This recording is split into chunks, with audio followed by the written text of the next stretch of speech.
ताज्या बातम्यांसाठी ठाणे वृत्तांतला सबस्क्राइब करा आणि बेल आयकॉनवर क्लिक करा आणि पाहत रहा ठाणे एकसंघ, फक्त ठाणे वृत्तांत सोबत। कल्याण स्टेशन समोरील जुनी एसटी स्टँड स्मार्ट सिटी अंतर्गत विकसित करण्याचे काम सुरू आहे। हे काम एका खासगी कंपनीने दिले। बसस्थानकाच्या विकास कामासाठी स्टेशन परिसरात मोठ्या प्रमाणात लोखंडी साहित्य ठेवण्यात आले आहे।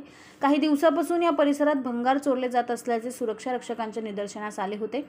यावेळी सुरक्षा रक्षक पाळत ठेवून त्या चोरट्याच्या मागावर होते। दरम्यान 2 दिवसापूर्वी कल्याण स्टेशन परिसरात एका तरुणाचा मृतदेह आढळून आला। कल्याण महात्मा फुले पोलिसांनी घटनास्थळी जात तरुणाचा मृतदेह ताब्यात घेत मृतदेह शवविच्छेदनासाठी पाठवला। तरुण कोण आहे, त्याच्या मृत्यूचे कारण याचा तपास महात्मा फुले पोलिसांकडून करण्यात येत होता।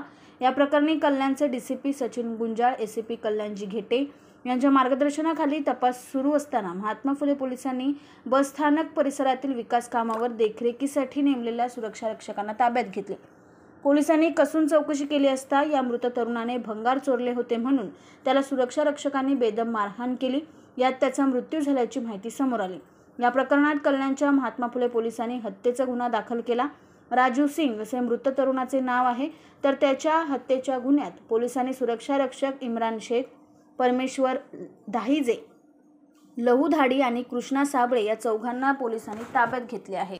महात्मा फुले चौक पोलीस स्टेशनच्या हद्दीत जे जुना एसटी स्टँड आहे तिथे काम चालू आहे, त्याचं रिपेअरिंगचं काम चालू आहे आणि त्याच्यामुळे तिथे बऱ्याच प्रमाणावर मोठ्या प्रमाणावर लोखंड पडलेलं असतं आणि यातील जो विक्टीम आहे हा तिथे लोखंड चोरण्यासाठी गेला होता, भंगार चोरण्यासाठी गेला होता आणि ते भंगार चोरत असताना यापूर्वीसुद्धा बऱ्याच घटना घडल्या असल्यामुळे तेथील जे वॉचमॅन आहेत ते त्याचा शोध घेत होते। त्या दिवशी तो त्यांना मिळून आला आणि भंगार चोरी करत असताना त्याला त्या सर्व लोकांनी, वॉचमॅन लोकांनी ताब्यात घेतलं आणि त्याला थोडी मारहाण केली। त्या मारहाणीमध्ये त्याचा मृत्यू झालेला आहे। सदर प्रकरणामध्ये 4 वॉचमॅन आम्ही पोलिसांनी ताब्यात घेतलेले आहे, त्यांना अटक करण्यात आलेली आहे, मान्य न्यायालयासमोर हजर करीत आहोत।